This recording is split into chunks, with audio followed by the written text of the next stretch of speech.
We caught the early morning flight from Johannesburg to George, making our way down towards the Western Cape for this next part of our South African holiday.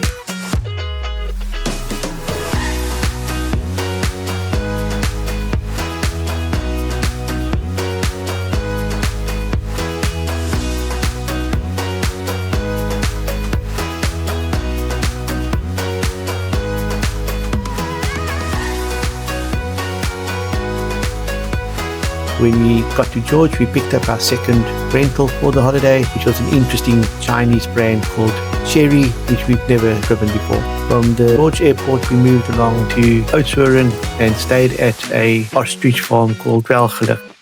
We stayed on the farm in one of the cottages that are rented out through Airbnb.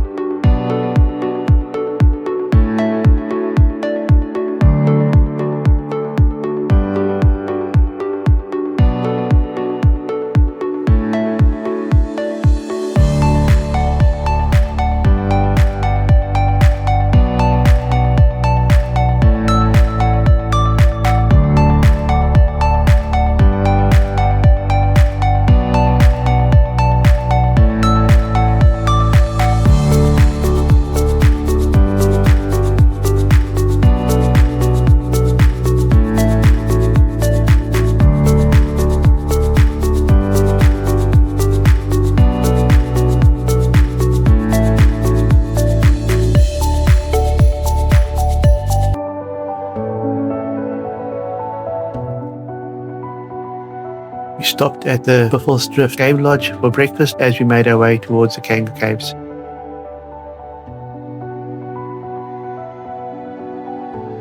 Breakfast was a traditional South African buffet with great scenery over the dam, with some ducks and fish to keep an eye on, and also some hippos in the distance.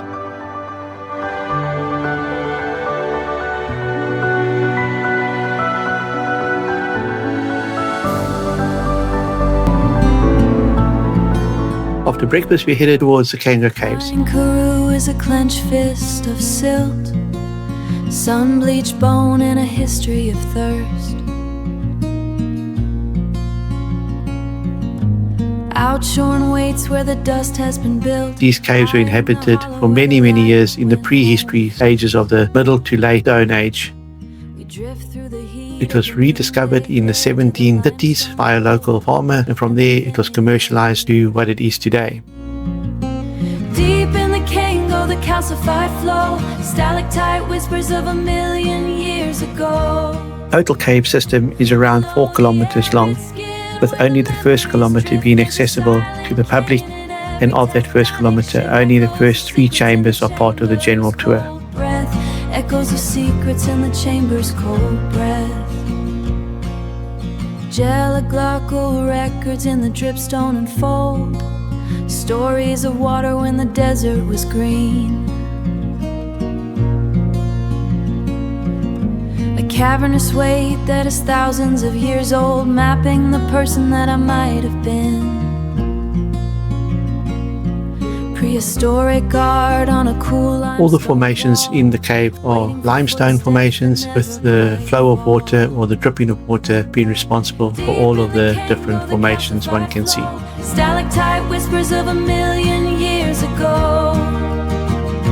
Below the arid skin where the memories drift, there's a silent canyon in every tectonic shit. Echoes of secrets in the chamber's cold breath. Echoes of secrets in the chamber's cold breath.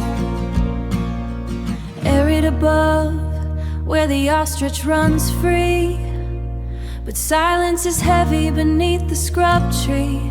Let the shadows drift, let the calcified stay. We are only the hollows in time's long decay. Below the arid skin. From the caves, we moved on back to Oudtshoorn, passing some tobacco farms and drying sheds for the tobacco.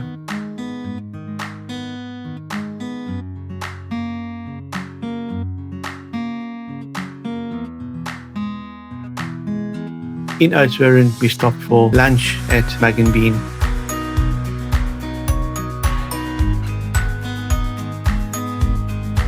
After lunch, we headed to the ostrich safari farm for a ostrich experience.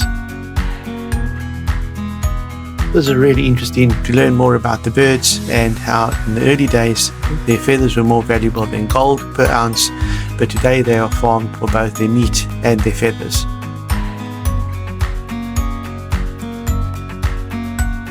It was also really interesting to hear how the birds are tricked into laying more eggs as the farmers take eggs away, and as long as there's space for them to sit on more eggs, they will continue laying, ending up with about 24 eggs in total, and finally having these eggs hatched in incubators. The ostrich couple then looks after all 24 chicks in the early days.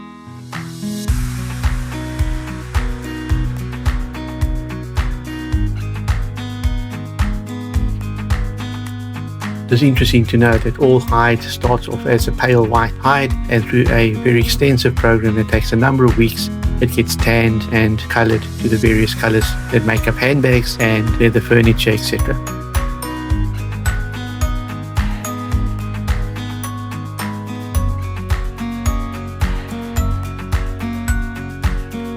The Airbnb that we stayed at is on the Valhalla farm and is also the location of one of the existing feather palaces that one finds in the region. We had dinner at a neighboring lodge, and yeah, we enjoyed all sorts of ostrich cuisine.